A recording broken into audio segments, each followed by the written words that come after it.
On dit souvent que quand l'arbre tombe, tout le monde entend le bruit. Mais quand la forêt pousse, personne ne l'entend.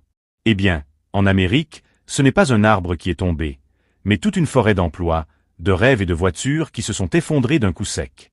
Vous pensiez que les tarifs douaniers allaient sauver Détroit et faire renaître la gloire de l'industrie automobile américaine? Spoiler alerte, ça ressemble plutôt à une mauvaise sitcom où le héros promet la victoire, et finit par faire exploser la maison. Bienvenue sur Room Amérique, la chaîne où l'on prend les grandes nouvelles des États-Unis, on les secoue, on les déshabille, et on vous montre ce qu'il y a vraiment derrière le discours officiel. Ici, pas de langue de bois, pas de slogan creux, mais une analyse profonde avec une dose d'ironie, parce que parfois la réalité américaine est tellement absurde qu'elle mérite d'être racontée comme une satire. Aujourd'hui, nous allons plonger dans ce qui ressemble à une tragédie industrielle, sociale et politique. 5 géants asiatiques de l'automobile qui quittent l'Amérique, laissant derrière eux 38 000 emplois perdus, des familles brisées et un marché où acheter une voiture est devenu aussi compliqué que décrocher un ticket gagnant à la loterie. Alors je vous pose une question. Que vaut vraiment une politique de protection quand ceux qu'elle prétend protéger sont ceux qui paient le prix le plus lourd? Partie 1. La grande manœuvre. Les tarifs qui embraient, mais pas dans le bon sens. Mesdames et messieurs, accrochez vos ceintures parce qu'aujourd'hui, on va parler de la dernière invention magique de la Maison-Blanche version Donald Trump, les tarifs douaniers sur les voitures. Officiellement, c'est une arme patriotique, une baguette magique censée ramener la gloire industrielle de Détroit, recréer des emplois à l'appel, et faire renaître la fierté américaine sur 4 roues. Officieusement, c'est comme essayer de réparer une transmission avec du chewing-gum. La promesse sonnait bien, on va taxer les voitures étrangères, et miracle, les usines américaines vont se rallumer comme des guirlandes de Noël. Mais voilà le problème, les tarifs, ça ne tombe jamais sur ce qu'on pense. Ce n'est pas Toyota ou Hyundai qui paie directement l'addition, non, c'est Joe le voisin qui voulait s'acheter une voiture neuve pour emmener ses gamins au foot le samedi. D'un coup, la berline qui coûtait 28 000 $ se retrouve à 34 000. La promesse d'une voiture abordable devient une blague de mauvais goût.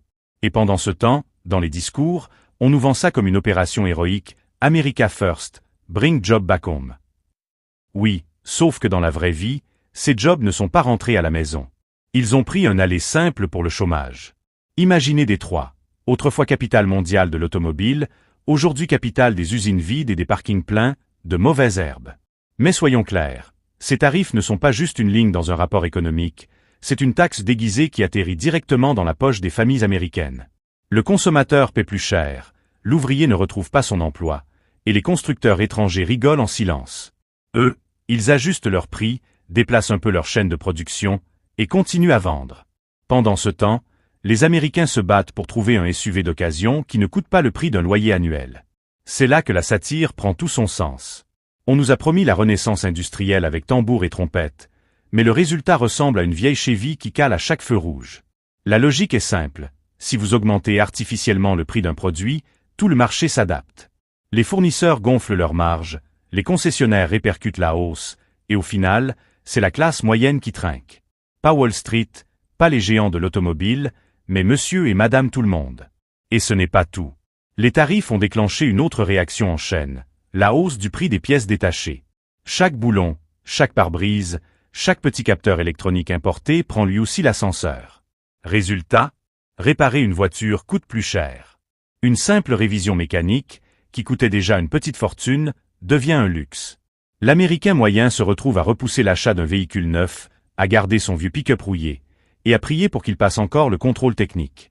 Pendant ce temps, à Washington, on continue de brandir les tarifs comme une arme de renaissance nationale. Mais à Détroit, Cleveland ou Toledo, on voit les familles faire leur compte autour de la table de la cuisine. Vous savez, ce moment où on rature le budget loisir, où on supprime le restaurant du vendredi soir, tout ça pour essayer de payer une mensualité automobile qui ressemble à une deuxième hypothèque. C'est ça, la vraie taxe patriotique, une facture salée pour la classe moyenne. Et puis, parlons un instant de la psychologie de cette histoire. Acheter une voiture en Amérique, ce n'est pas juste un acte économique. C'est culturel. C'est l'idée même de liberté. C'est le symbole qu'on peut prendre la route et s'inventer une vie. Or aujourd'hui, cette liberté est monnayée. On ne parle plus de « choisir sa voiture », mais de « survivre avec ce qu'on peut se permettre ». L'Amérique qui roulait fièrement en Mustang décapotable doit désormais prier pour trouver une Corolla d'occasion à moins de 20 000 $. Voilà où mènent les tarifs. Alors bien sûr, les défenseurs des tarifs vous diront « oui, mais c'est un sacrifice temporaire pour relancer notre industrie ». Sauf que ce temporaire commence à ressembler à une punition à durée indéterminée. Les usines ne redémarrent pas aussi vite, les investissements étrangers préfèrent le Canada ou le Mexique, et les Américains se retrouvent coincés dans un paradoxe cruel. On paye plus cher pour moins de choix, et en prime, on perd des emplois. Mais ne vous y trompez pas, ce n'est pas qu'une question d'argent. C'est une question de confiance. Chaque famille américaine qui se sent flouée par ces hausses de prix perd un peu de foi dans la promesse politique. Chaque ouvrier licencié qui voit une usine fermée malgré les beaux discours comprend que le patriotisme économique, quand il est mal géré, c'est un slogan vide. Et chaque consommateur qui ressort d'une concession en colère parce qu'il n'a pas pu acheter ce qu'il voulait réalise que ces tarifs ne protègent personne, ils punissent tout le monde. Voilà la vraie histoire des tarifs, une promesse brillante sur le papier, mais une facture salée dans la vraie vie. Une politique censée remettre l'Amérique en mouvement, mais qui, pour l'instant, laisse des millions de familles coincées sur le bas-côté de l'autoroute économique. Et ce n'est que le début, car les conséquences ne s'arrêtent pas au prix. Dans la suite de ce reportage, nous allons plonger dans les coulisses. Comment ces décisions politiques redessinent la carte des usines, comment elles impactent les travailleurs de Détroit jusqu'aux petites villes du Midwest, et comment elles transforment une question économique en bombe sociale et diplomatique. Partie 2 Détroit, le mirage industriel. Bienvenue à Détroit, la ville autrefois surnommée la Motor City, aujourd'hui davantage connue pour ses rues désertes et ses usines fantômes que pour ses cadences de production. Pendant des décennies, Détroit incarnait le rêve américain, des ouvriers bien payés, des quartiers entiers financés par General Motors, Ford, Chrysler. C'était simple, on construisait une voiture, on s'achetait une maison, et on envoyait ses enfants à l'université. L'Amérique roulait, littéralement. Mais qu'est-ce qu'on voit aujourd'hui? Des friches industrielles qui ressemblent à des décors de films post-apocalyptiques. Des quartiers où les terrains vagues remplacent les concessions. Et pourtant, dans les discours politiques, Détroit est toujours cité comme l'exemple de ce que les tarifs douaniers vont sauver. Comme si, par magie, quelques taxes pouvaient faire revenir l'âge d'or des années 50. La vérité, c'est que les tarifs ne ressuscitent pas Détroit, ils la condamnent à jouer le rôle de vitrine politique. On fait semblant que les emplois vont revenir, mais les usines, elles, restent fermées. Les grands constructeurs investissent ailleurs, modernisent leurs usines au Mexique, en Asie, et laissent Détroit avec ses souvenirs et ses promesses non tenues. Et parlons des ouvriers. Ces hommes et femmes qui se levaient à l'aube pour monter des moteurs et assembler des carrosseries. On leur avait promis que les tarifs allaient protéger leurs emplois. Mais qu'est-ce qu'ils voient aujourd'hui? Des chaînes de production automatisées, des robots qui travaillent jour et nuit sans pause déjeuner, et des licenciements déguisés en réorganisation stratégique. Le tarif ne protège pas l'ouvrier, il protège une illusion. Ajoutons une touche satirique, imaginez la scène. Un politicien débarque à Détroit, en costume impeccable, cravate rouge, sourire de campagne. Derrière lui, une usine vide. Et il déclare devant les caméras, « Regardez, nous faisons renaître l'industrie américaine. » Pendant ce temps, derrière la vitre, un vigile bâille en surveillant un parking désert. Voilà le vrai spectacle, beaucoup de slogans, zéro production. Mais attention, la satire n'est pas seulement visuelle. Elle est aussi économique. Parce que Détroit est devenu un laboratoire grandeur nature du patriotisme économique mal calibré. On impose des tarifs en espérant que les constructeurs relocalisent. Mais eux, ils font leurs calculs. Ça coûte moins cher d'assembler ailleurs, même avec les taxes, que de rouvrir une usine à Détroit avec des salaires décents et des charges sociales. Résultat, les tarifs créent une façade de protection, mais pas une réalité industrielle. Et pour les habitants, le quotidien devient une équation insoluble. Le prix des voitures monte, mais les salaires stagnent. Les emplois promis ne reviennent pas, mais les factures, elles, s'accumulent. Le rêve de l'ouvrier de Détroit, c'est aujourd'hui de trouver un boulot stable, parfois même en dehors de l'automobile. Ironie du sort, certains anciens ouvriers des usines Ford ou GM travaillent désormais comme chauffeurs Uber avec des voitures importées. Voilà l'ultime satire. L'homme qui construisait des voitures américaines gagne désormais sa vie en conduisant une japonaise ou une coréenne. Et parlons aussi de l'effet psychologique. Détroit n'est pas juste une ville. C'est un symbole national. Quand on la brandit comme vitrine du renouveau, on joue avec les émotions d'un pays entier. On raconte aux Américains, regardez, Détroit revit. Alors qu'en réalité, Détroit survit. La différence est énorme. Sur le terrain, les écoles ferment, les commerces s'effondrent, et les familles quittent la ville. Mais à Washington, on préfère montrer des images de cérémonies devant des usines flambant neuves, qui ne tournent pas à plein régime. Et si l'on creuse encore, on voit une fracture sociale qui s'élargit. Les tarifs, censés protéger la classe ouvrière, enrichissent surtout les actionnaires. Les dirigeants des grands groupes automobiles savent comment naviguer entre les taxes, comment profiter des subventions et des crédits d'impôt. Mais l'ouvrier de Détroit, lui, ne bénéficie de rien. Au contraire, il se retrouve coincé entre un marché du travail saturé et un coût de la vie qui explose. On pourrait même dire que Détroit, aujourd'hui, est utilisé comme décor politique. C'est la carte postale que l'on sort pour prouver que le protectionnisme fonctionne. Mais quand on enlève le vernis, on découvre une ville qui continue d'attendre, comme un acteur secondaire oublié en coulisses. Alors, posons la question, combien de temps Détroit peut-elle rester ce mirage industriel ? Combien de temps les habitants vont-ils croire que les tarifs finiront par faire revenir l'âge d'or? Parce qu'à force de vendre du rêve, on finit par réveiller la colère. Et cette colère, elle gronde déjà. Chez les ouvriers déçus, chez les familles endettées, chez les jeunes qui ne voient aucun avenir dans leur ville natale. Voilà la satire ultime. Les tarifs, au lieu de sauver Détroit, transforment la Motor City en Mirage City. Une ville qu'on brandit comme exemple, mais qui n'est qu'une ombre d'elle-même. Et ce n'est que la deuxième étape du voyage. Car après les tarifs et le mirage de Détroit, il reste à comprendre comment cette politique impacte non seulement les travailleurs et les familles, mais aussi toute la structure du marché automobile américain. Et ça, c'est la suite. Partie 3, le consommateur en otage. Imaginez-vous entrer dans une concession automobile américaine aujourd'hui. Vous ouvrez la porte, et au lieu d'être accueilli par l'odeur du neuf et les sourires des vendeurs, c'est presque une ambiance de salle d'attente de dentiste qui vous tombe dessus. Pourquoi ? Parce que tout le monde sait ce qui va suivre. Un prix gonflé, un crédit étalé sur 7 ans minimum, et la sensation désagréable que vous n'êtes plus un client, mais un otage. Les tarifs douaniers avaient été vendus comme une arme pour défendre l'ouvrier américain. Mais au final, celui qui paie la rançon, c'est le consommateur. Les familles, les jeunes diplômés, les retraités qui voulaient simplement changer de voiture. Et soudain, la promesse de l'American Dream motorisé se transforme en cauchemar financier. Prenons un exemple concret. Une berline moyenne qui coûtait autrefois 25 000 $ grimpe désormais à plus de 32 000. Les SUV, fierté nationale, flirtent avec les 50 000, parfois plus.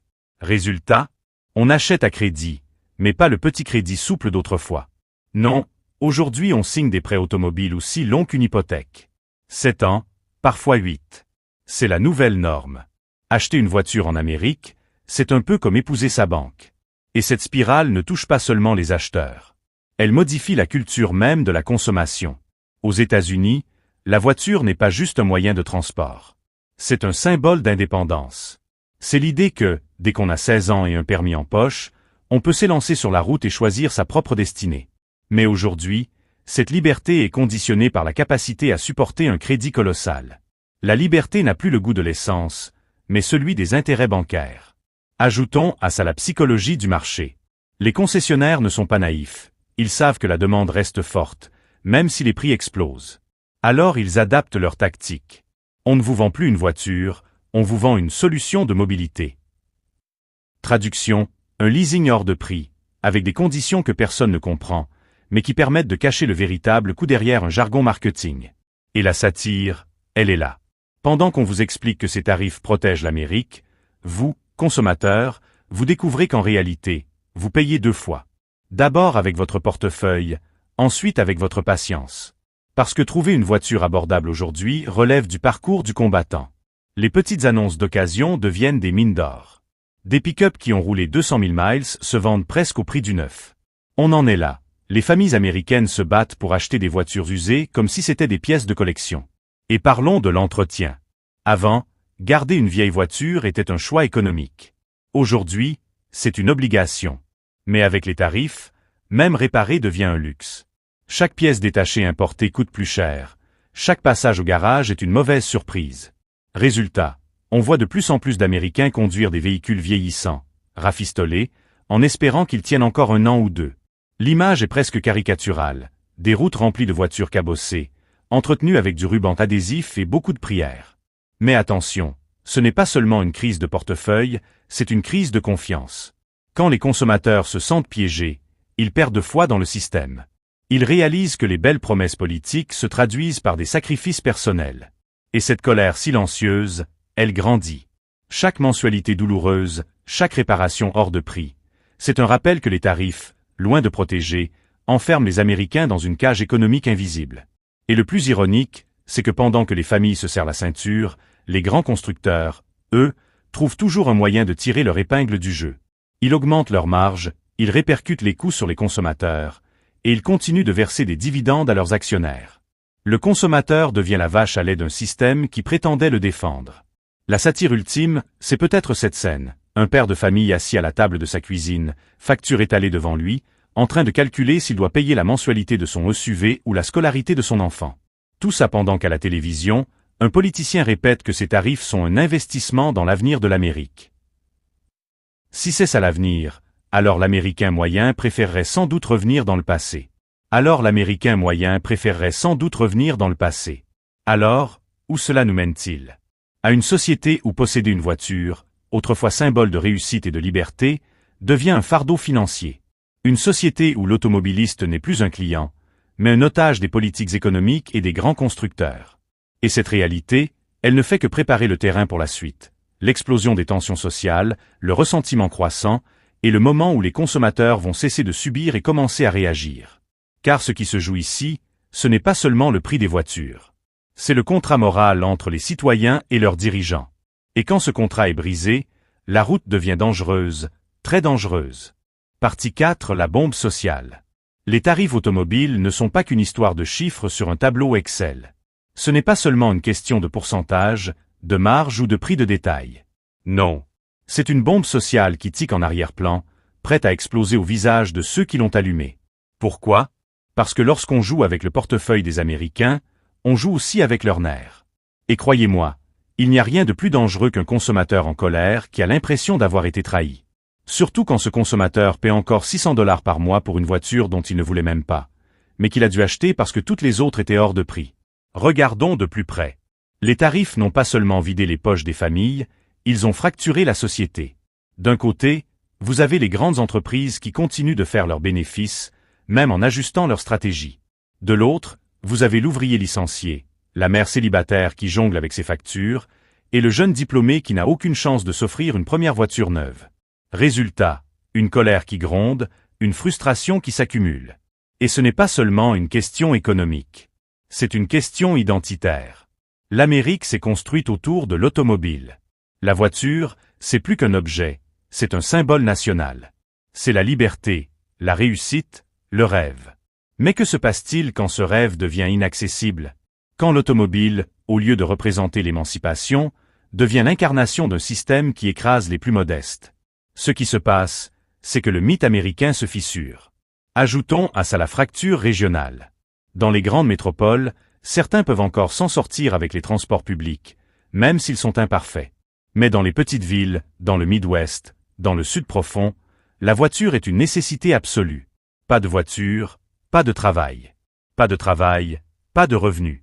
Pas de revenus, pas de survie.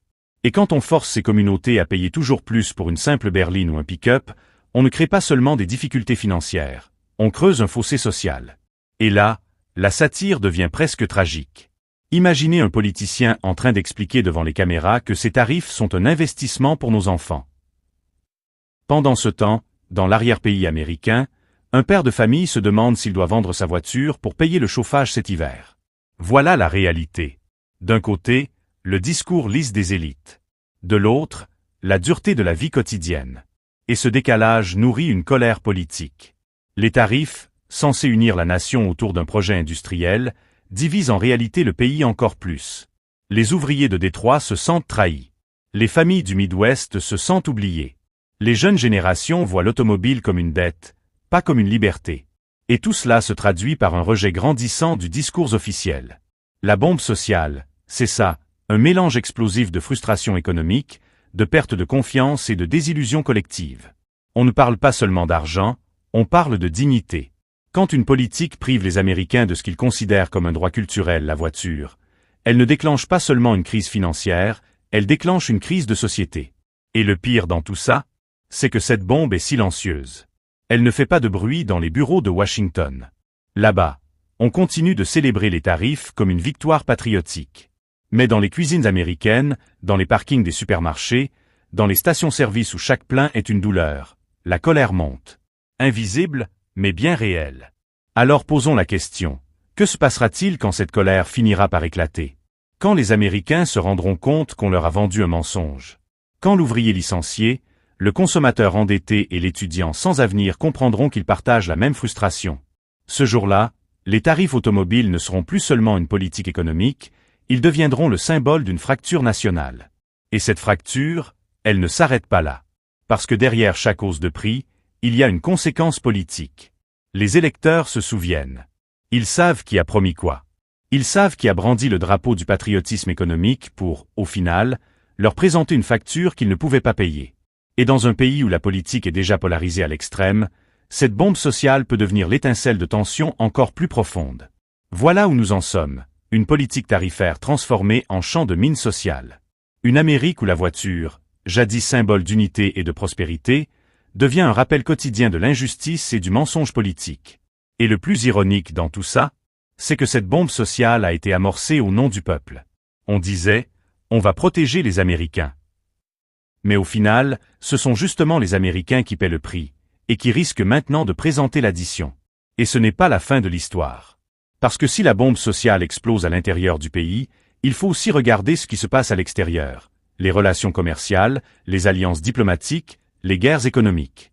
Car dans un monde globalisé, quand l'Amérique choisit la route du protectionnisme, elle ne roule pas seule. Et c'est justement ce que nous allons explorer, dans la suite. Voilà le portrait d'une Amérique qui croyait jouer la carte du protectionnisme et se retrouve en plein cœur d'une crise qu'elle n'avait pas anticipée. Ce n'est plus seulement une affaire de tarifs ou de voitures, mais une question d'identité, de confiance et d'avenir. La voiture, symbole de liberté et d'ascension sociale, est devenue un luxe réservé à quelques privilégiés. Et pendant que certains brandissent fièrement les discours patriotiques, des millions d'Américains regardent leur garage vide et se demandent « Où est passée la promesse ?» Mais attention, ce n'est pas la fin de l'histoire. Car si l'Amérique souffre à l'intérieur de ses frontières, à l'extérieur, c'est un autre jeu qui se joue. Alliances brisées, diplomatie fragilisée, rivalités économiques. La question n'est plus seulement « Combien coûte une voiture ?» mais bien « Combien coûte une politique qui transforme des alliés en adversaires ?» Et ça, chers spectateurs, c'est ce que nous allons continuer à explorer ensemble dans les prochains reportages. Alors, dites-moi en commentaire, pensez-vous que ces tarifs douaniers étaient une bonne idée, un mal nécessaire, ou bien la plus grosse erreur de politique économique de la décennie? Votre avis compte, parce qu'ici, sur Zoom Amérique, on ne fait pas que raconter les faits, on ouvre le débat. Si vous avez aimé cette analyse, n'oubliez pas de cliquer sur le pouce bleu, de vous abonner et d'activer la cloche pour ne rien rater des prochaines enquêtes exclusives. Et surtout, partagez cette vidéo, parce que plus on est nombreux à comprendre ce qui se passe, moins il est facile de nous vendre des illusions. Ici, on décrypte, on démasque et on vous dit ce que d'autres préfèrent cacher. Merci d'avoir été avec nous. Restez connectés, parce que l'histoire américaine, elle, ne s'arrête jamais.